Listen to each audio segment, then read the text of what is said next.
Yeah, I'll react to that, sure. The Guys. life and layout. Yes. Yes, please. I just had ribs, baby back ribs. I want my baby back, baby. Chili. It was Chili's, actually. Sorry. I drank some coffee, and I'm hyper, I guess.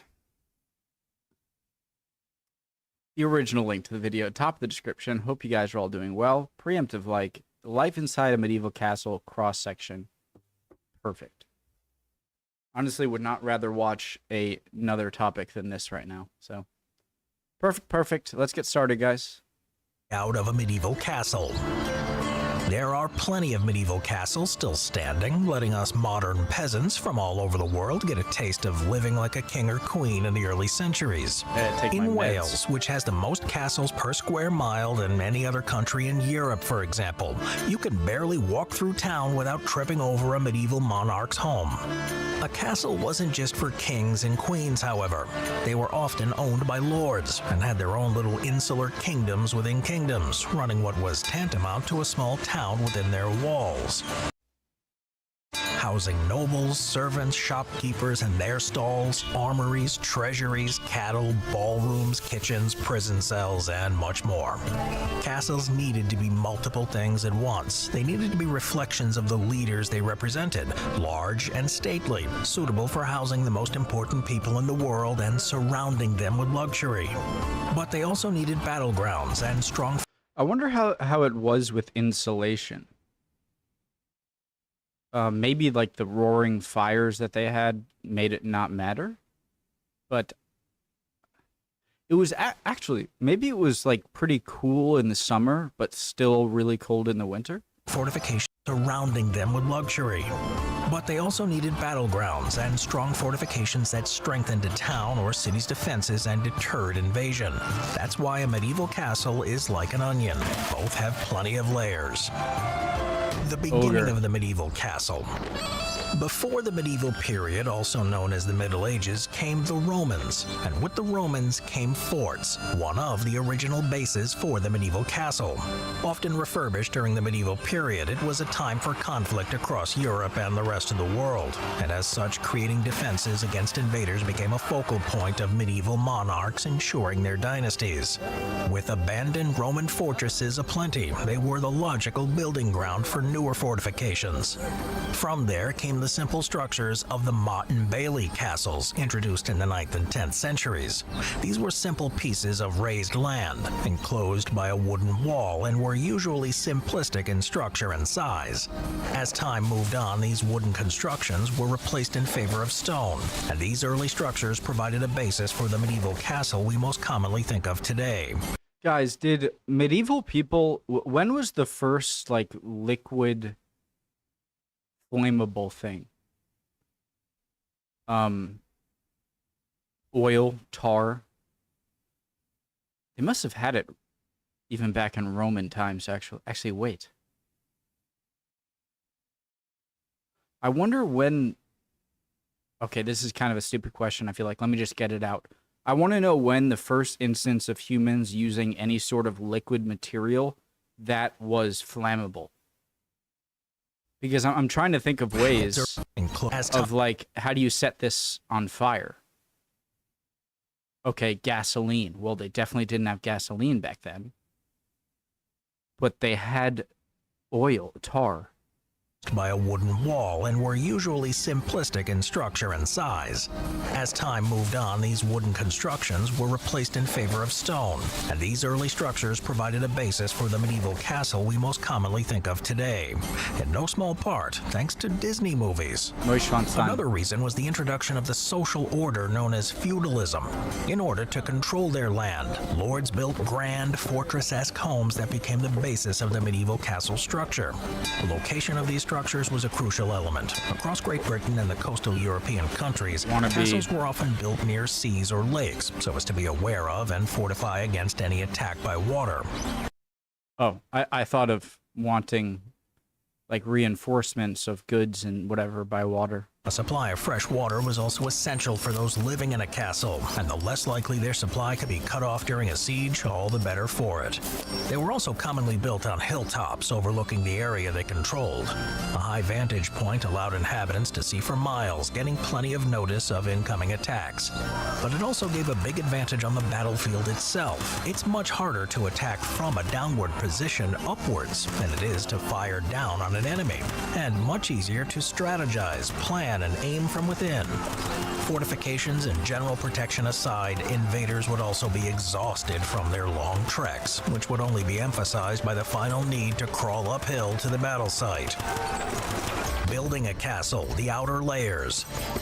Given their positioning, castles on hilltops and outcroppings didn't really use the traditional moat we associate with medieval castles.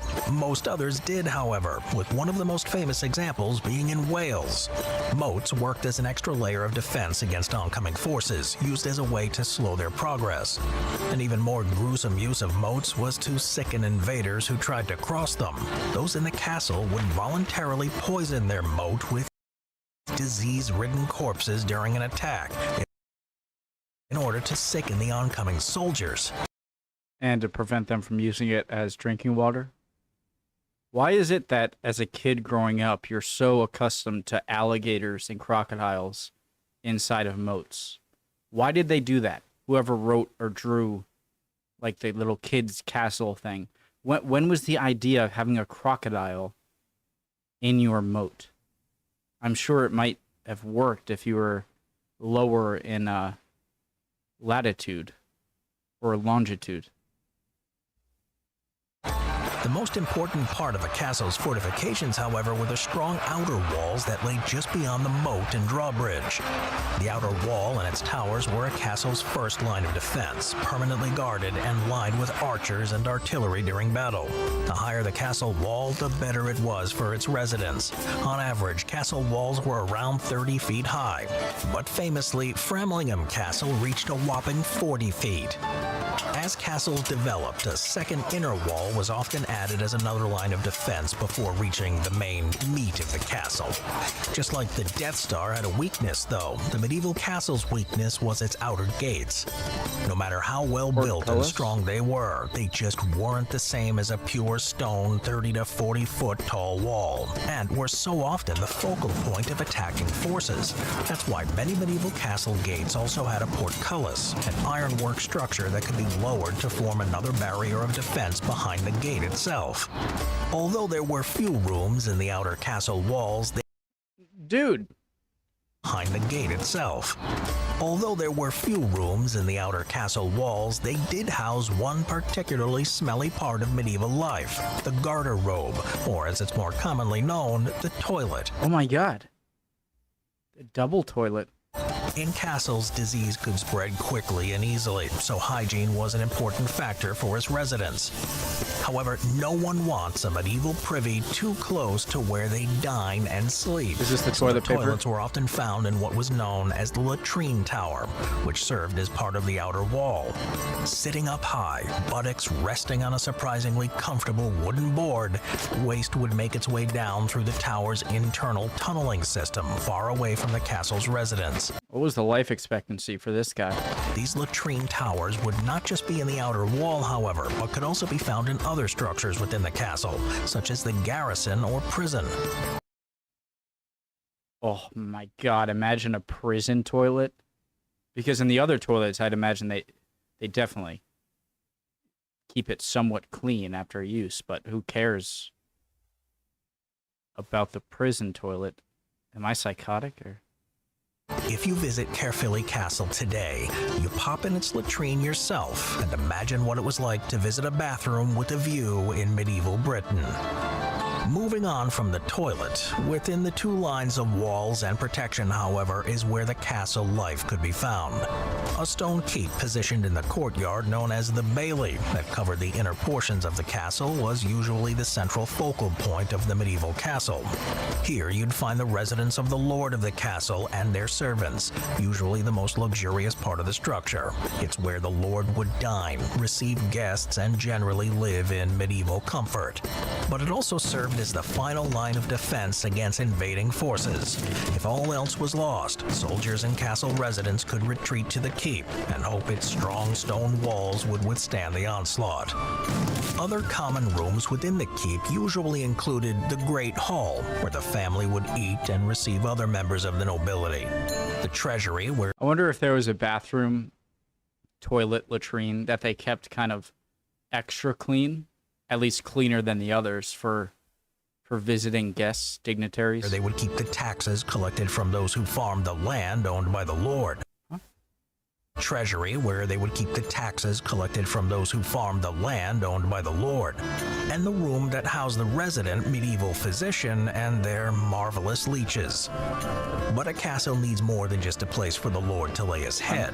They served as a home to many, and as such they had some of the trappings and comforts of medieval life.